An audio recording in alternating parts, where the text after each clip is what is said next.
Hello everyone, this is Pradeep Gangwar standing in front of you with this poem, The Secret of Machines.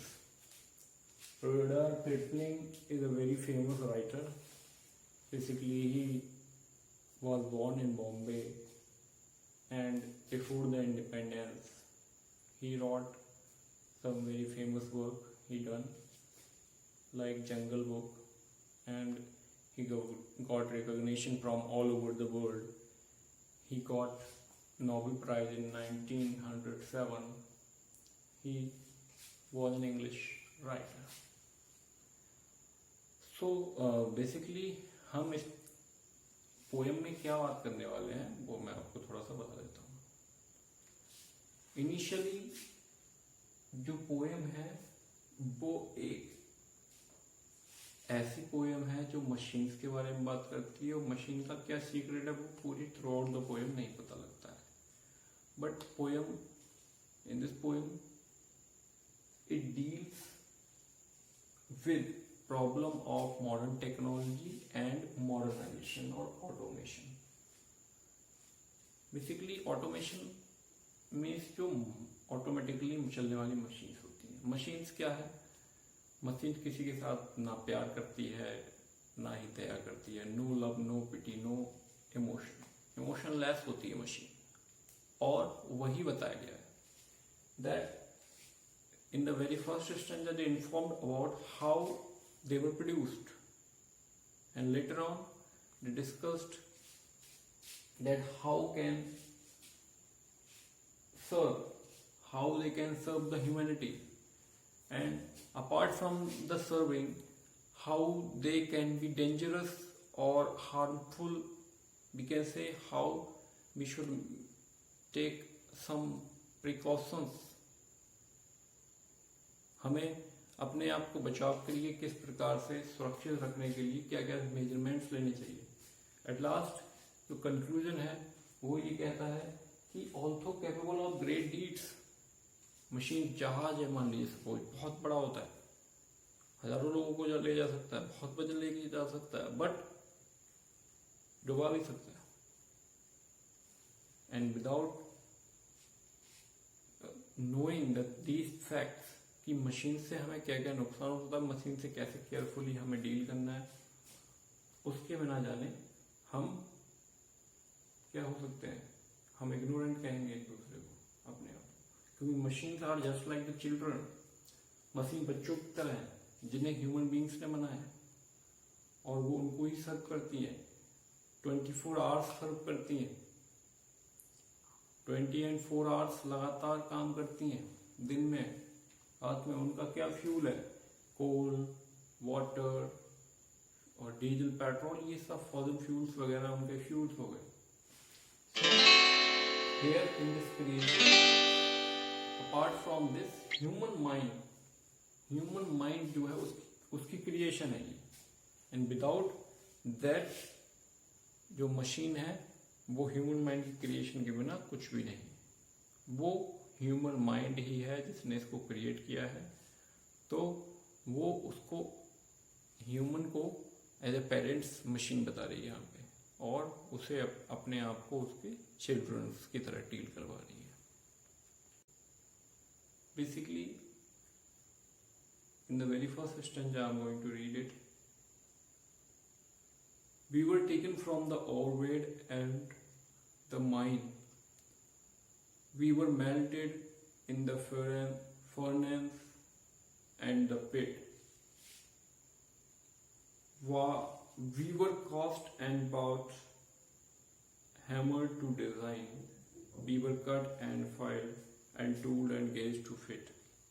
Some water, coal and oil is all we ask, and the thousandth of an inch to give us play. And now if you will set us to our task, we will serve you 4 and 20 hours a day. तो वो यही कह रही है how they were produce. उनको बनाने के लिए क्या करना पड़ता है, उन्हें पहले एज अ रॉ मटेरियल से उन्हें एक्सट्रैक्ट करना पड़ता है.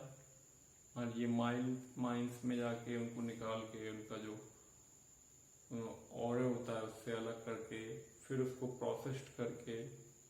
शेप दिया जाता है। और उसको क्यों चाहिए, क्या चाहिए? All the need is just water, coal, fuel. जो भी उनका फ्यूल है वो चलता है, उसके अलावा वो 24 आवर्स वर्क करती हैं। And we can pull, haul and push and lift and drive. We can print and plug and wave and heat the light. We can run, jump, swim and fly and dive. We can see and hear and count and read and write. तो बहुत सारा काम कर सकती हैं वो, चीज़ों को उठा सकती हैं, चीज़ों के लिए खींच सकती हैं। जैसे ट्रैक्टर हो गया, सपोज ट्रैक्टर या मशीन। लिफ्ट, ये उठा सकती है, लिफ्ट कर सकते हैं, ड्रैग कर सकते हैं। खेतों को जोता जा सकता है, बुना जा सकता है चीज़ों के लिए। हीट प्रोड्यूस की जा सकती है हमारे लिए, रोशनी, यानी कि during the night I am shooting this video and this is just because of the machine is providing me light. तो जो भी चीज़ें हो रही हैं, प्रिंट कर सकती है, यानी कि कंप्यूटर का वर्क कर रहे हैं यहाँ पे। आई कैन रन मतलब बाइक, जंप, स्विम। बहुत इंटरेस्टिंग पोएम है, बहुत अच्छे से आपको समझ में आएगी, easy to understand. Rudyard Kipling जो लिखते हैं बहुत इजी लिखते हैं और आउटस्टैंडिंग लिखते हैं। We can see, here, count, read and write. Here जैसे suppose I am recording this video, ये मशीन है mobile and it is listening to me or hearing, speak as well। तो ये सारे काम ये मशीन करती है और ये 2 स्टैंजा में यही बात की गई है। नेक्स्ट है, would you call a friend from half across the world if you will let us have this name and town and state? You shall see and hear your crackling question house across the edge of heaven while you wait. Has he answered? Does he need you at his side? You can start with this very evening if you choose, and take the Western Ocean to a stroke of 70,000 horse and the sun screws. If you call a friend, then you need a mobile phone or telephone. Earlier days there were telephones, and before the telephone there were no such medium. ऐसा कोई माध्यम नहीं था जिससे कि हम कहाँ, यहाँ से लेके एक फॉरेन कंट्री में या 7 समुद्र पार तक बात कर पाते थे। शिप्स नहीं थे, शिप का यूज हुआ, शिप्स को यूज करके ट्रैवल कर पाए, कम्युनिकेट कर पाए। तो in this stanza they are talking directly about the telephone and the ships, those we used to travel.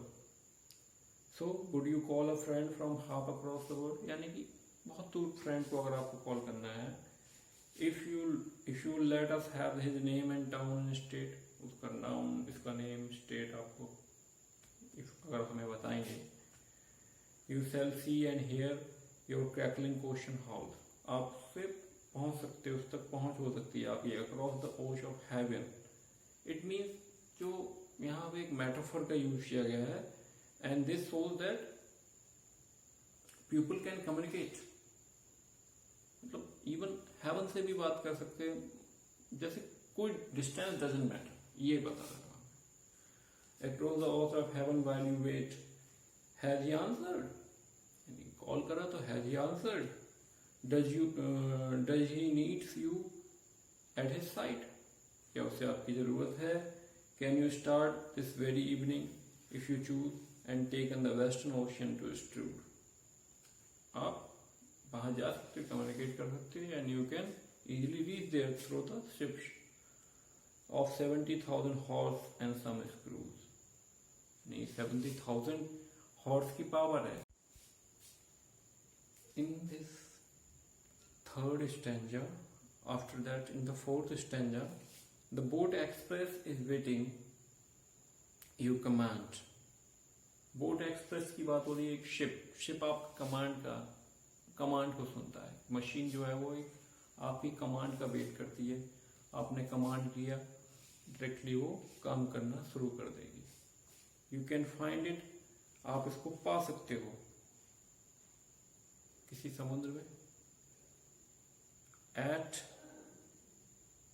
Landing place of placing ships, जहाँ पे प्लेस किया जाता है शिप्स को, यानी कि जहाँ पे बंदरगाह बोल लीजिए, उसको क्या बोलते हैं, I am not getting that word, she port वगैरह, तो वहाँ पे इसको रोका जा सकता है, आप उसको पा सकते हो, मतलब ये बता रहा है। Till your captain turn the lever neath his hand, अपने हाथों के नीचे जो लीवर है, लीवर मीन होता है कि जो गेयर होता है या जिससे वो शिप को चलाता है। And the monsters 9-decade city goes to sea, और वो जो मॉन्स्टर्स का मतलब हो गया बहुत बड़ा जो शिप है, इतना बड़ा जो शिप है वो चलना शुरू होते थे, शिप सी की तरफ जाना शुरू हो जाता है। Now, in the 5th and 6th stanza, this poem deals with the environment and machines. So, do you wish to make the mountain bare their heads and lay their new cut forest at your feet? So, क्या कहना चाह रहा है कि आप चाहते हो कि जो माउंटेन है इतना बड़ा होता है उसको आप अपने पैरों के नीचे लाना चाहते हो, machine can make it available. Do you want to turn the river in its bed, रिवर को आप उसको टर्न करा सकते हो। और plant a barren wilderness with wheat shall be pipe a lot and bring your water down from the never falling saturns of the snow to work the miles and term way to your town and irrigate your orchard at its flow। यानी कि आप जो technology है machine से उनका use करके you can use them for your own benefit, आप अपने यहाँ पानी ला सकते हो, जहाँ पे सूखा है बिल्कुल वहाँ पे बाढ़ पैदा कर सकते हो। और it make it possible. In this stanza they are talking about the relationship of the machine with the environment के साथ क्या relation है उसका। and the valley has demanded because a lake मतलब मैन मेड इंफ्रास्ट्रक्चर भी create कर सकते हो आप अपने अकॉर्डिंगली। एक नेचुरल होता है हैबिटेट, एक होता है मैन मेड। तो मैन मेड आप वहाँ पे चीज़ें बना सकते हो। कुछ एग्जांपल दिया हुआ है, dry up lakes and the flood valleys, lakes को सुखा सकते हो, मतलब जो लेक जिसमें पानी चलता है, और वैली में बाढ़ ला सकते हो। मतलब ये सारे इसके कॉन्सिक्वेंसेस हैं according to the specific need। After that, it is easy, give us dynamite and drill, was the iron soldered rock laid down and quake as a thirsty desert level flood and fill, and the valley have demanded becomes a lake। वही है कि क्या कह रहा है कि जब आप हमें हमारा यूज करेंगे, देन जो वैलीज हैं वहाँ पे फ्लड हो जाएगी और जो लेक्स हैं वो ड्राई हो जाएंगी। इस तरह से वही सेम चीज़ यहाँ पे बताई गई है। But remember please the law by which we live, we are not will to comprehend a lie. जो एक चीज़ ध्यान रखनी है कि हमें we don't tell a lie, हम झूठ नहीं बोलते हैं। Machines never tell a lie, वो ना ही प्यार करती है, ना ही घृणा करती है, ना ही वो किसी के साथ इमोशनली अटैच होती है। वी कैन नाइदर लव और नॉर पिटी नॉर फॉरगिव, ना ही वो माफ़ कर सकती है। आप किसी मशीन में अंदर जाके, आजकल तो AI इंटरफेस हो गया है तो वो ऑटोमेटिकली रुक जाती हैं मशीन्स, बट फिर भी मशीन्स आपके साथ कोई भी रियायत नहीं करेगी आपको किसी प्रकार से। ऐसा नहीं है आप उसके सामने चले जाएंगे और कहेंगे कि वो आपको नुकसान नहीं पहुँचाएगी, नुकसान पहुँचा सकती है। If you make a slip in handling us you die, अगर आप उसको सही से हैंडल नहीं करेंगे, you are greater than the people और किंग, वी आर ग्रेटर, हम जो राजा हैं या जो भी महान लोग हैं उनसे ग्रेट हैं। और humble as the crawl beneath our rods, our touch can alter all created things, हमारा जो टच है वो सारी चीज़ों को बदल सकता है। We are everything on earth except the God, भगवान के बाद मतलब मशीन्स, ये कह रहे इस पोएम में बताया गया मशीन्स का दर्जा है, मशीन्स इतनी ज़्यादा कैपेबल हैं, केवल भगवान के अलावा बाकी सब चीज़ें उनसे ज़्यादा कैपेबल नहीं है। ऑल्थो आवर स्मोक में hide and heaven from our eyes, it will vanish and star will shine again. So because for all our power and weight and size, we are nothing more than children of your brain। वही कहा है कि हम जो हैं, जो भी machines हैं, हैव ना तो फीलिंग रखती हैं, ना ही किसी से झगड़ा करती हैं, और मतलब एक तरह से उनका सुपीरियर दर्जा है। दिस लास्ट स्टैंजा टेरोग्राफी चेंज बिकॉज परफेक्ट मशीनरी, जो परफेक्ट मशीनरी वो कह रहा है कि हम सब कुछ है, भगवान के बाद है, फिर सडनली वो कहते हैं कि हम आपके चिल्ड्रन हैं, ह्यूमन माइंड से क्रिएटेड हैं हम, इसलिए हम उसके nothing more than creation of human brain, हम ह्यूमन ब्रेन की क्रिएशन के अलावा कुछ भी नहीं है। और जो भी हम चीज़ें करते हैं वो आपकी असिस्टेंट, आपका जो भी हेल्प है उसके अलावा नहीं कर सकते। सो मशीन ट्रांसपोर्ट कर सकती है, मशीन कम्युनिकेट कर सकती हैं, मशीन जो कॉम्प्लिकेटेड काम है उनको आसानी से कर सकती हैं। मशीन जो सिंपली एक बॉल पेन है, अगर इट बोर्ड फंक्शन, अगर वो काम नहीं करता है तो आप क्या कर सकते हैं, you can write it down on the computer, computer का यूज कर सकते हैं। और if anything belongs to you, अगर उसके साथ कोई भी मशीनरी है, उसके साथ आपका असिस्टेंट मतलब आप नहीं हैं, तो वो मशीनरी कैपेबल नहीं है अपने आप से कुछ करने के लिए, उस तरह से वो काम नहीं कर पाएगी, और उसके लिए हेल्प की ज़रूरत, असिस्टेंट की ज़रूरत रहती है। This is your chapter.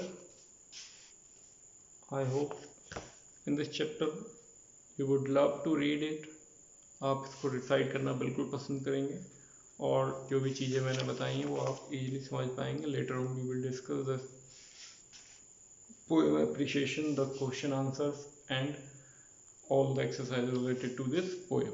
Thank you. Goodbye.